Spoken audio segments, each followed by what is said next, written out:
Thursday we play Cincinnati, and had a we know they're a really good basketball team, and they're coming off of a tough game versus Temple, double overtime loss. So we know they're going to play, really, some of their best basketball. So we're going to have to play great. We know that, no secret to that. We got to do a great job on the offensive glass. We got to do a great job on, taking care of and valuing the basketball, sort of like we did against South Florida. And, we got to execute our game plan. And the studs who I've mentioned has got to be studs, and guys got to step up and do their job. So, it's going to be a great opportunity for us. We know it's going to be a hard environment. This has been my third time playing there. In the first 2 years there, it's been, they've had great home court advantage with their crowd. Their crowd has been great. I don't know if it's like that every game, but when they've played Memphis, they've had a great crowd both times we've played them. So we know it'll be like that again. So we'll have to play really well, and we're going to have to make some shots as well too.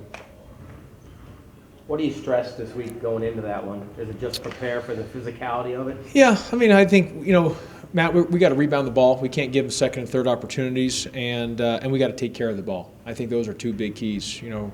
Us defensive rebounding, guard rebounding, gang rebounding, and then valuing and taking care of the basketball.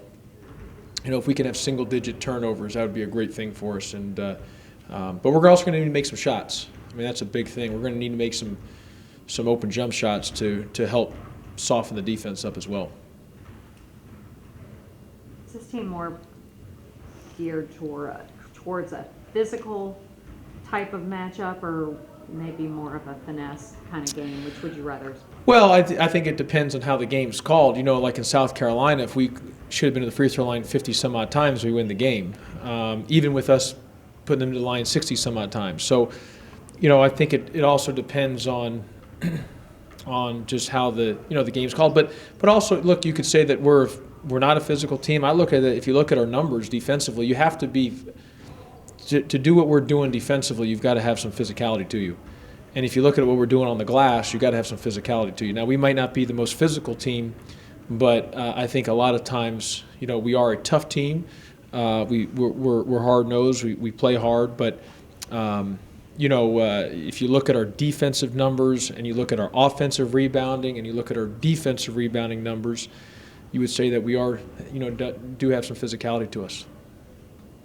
What changes when you play against a slower team like Cincinnati, when you guys are usually trying to run up and down the floor? Well, they press, but a lot of their press is to take, 10, 11, 12, 13 seconds off the shot clock by the time you get it back, set up to your, to your point guard. There's 16, 17 left on the shot clock. So, we've got to really handle their press, and knowing they're trying to slow us down to play slower, even though they're pressing. Trying to get turnovers, but also slow you down at the same time. You can't get paralyzed against them defensively because they run different defenses. You just got to go play. And with us, our press is in spot situations this year. Last week it was really good for us versus Temple and versus South Florida. Now we're not a team that's going to press 40 minutes. That's just not us. We're not built that way. But I do.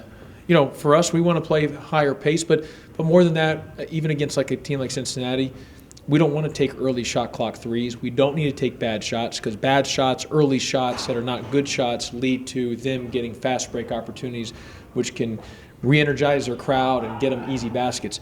We need to have whoever we're playing make them have to play as much against our half-court defense as possible, because for the most part, we've been good in our half-court defense. How's KJ Wilson doing? KJ still, he'll be a no-go for tomorrow, or for Thursday, excuse me.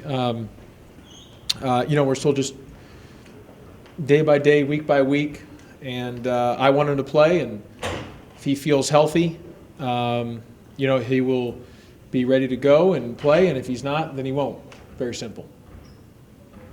What's the key when it comes to taking on Ellis? You've had games where you guys have played pretty well against him, and other games where he's been able to get off a little bit. Yeah, no, Ellis is a good player. I know, he's a Memphis kid, and he's a senior. He's talented. So I'm not into the big whole things of against Memphis guys. It's just we got to do a good job against him because he's a good player. But listen, Gary Clark's really good. Copain's good. Cobb's good. I mean, they just got a good team, and they got a veteran team, and they got an older team. They pretty much got their whole team back from last year. So,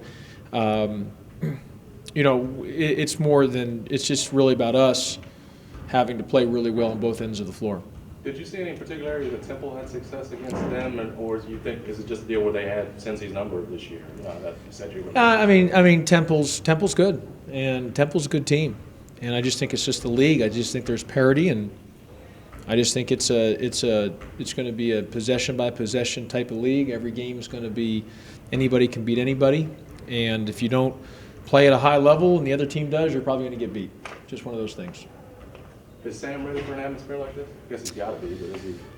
Yeah. Because he hadn't done it yet in this kind of atmosphere. Yeah. No, I mean he'll have to play well, but we'll see. I mean, our standard for him is that he'll be ready to go and play well, and we got total belief in him, and he'll be ready to play. You mentioned the crowd and everything. Is this something you mentioned to your team at all? We got to weather the early storm if it comes, and this is a team that likes to shake you up a little bit. Yeah. No, I talked about that. You talk about you can't do the shot clock thing where the shot clock's, the crowd's yelling 4, 3, 2, 1 when there's 11 seconds on the shot clock, and you're taking a 40-footer, and then everyone's looking like, how are you coached like that? So we talk about that. We talk about just on the fact of making sure because we're not going to hold them scoreless. They're going to have some runs. They're going to have some great dunks. They're going to hit a couple shots. You just can't come back and try to have a 5-point play and just quiet the crowd. The best way to quiet the crowd is good ball movement, get a good shot, and put the ball in the basket. But to do that is getting good shots. So sometimes the crowd noise allows you to understand when to play a little slower and to take your time a little more to get yourself a good look at the basket. How have you done with your starts there? Last year they jumped on you. The second half you guys played well, but last year last year was the first 6-7 minutes. They just it was senior day, and Mick Cronin came back, and we had just come off the win at UConn, and it was a 11 a.m. tip, but it was an hour ahead, so it was really 9 a.m. in Memphis time. We weren't really good to start. Then we were fine. The next 34 minutes, if you just look at the 34 minutes, we beat them. It was just the first 6-7 minutes they jumped on us like 21-4. And then the year before there, it was like 91-83 or something. We scored. We couldn't stop them. That was a big thing. But it was their senior night. We played back-to-back senior nights against them. And, like I said, their crowd was loud. I don't know how it is other than senior night, but we played back-to-back senior nights. And, that was with Kilpatrick and all those guys, senior night. And that place was rocking. And that's how it was last year on the Sunday, the final Sunday. And then Mick Cronin came back and made an appearance, and the place was going berserk. And so, It's kind of nice not to see them on senior night. Then. Well, I mean, thank OJ for the scheduling on that then. That's Tom Ojaxian who did the scheduling. So back-to-back we get but you got to play someone on senior nights, but that is what it is.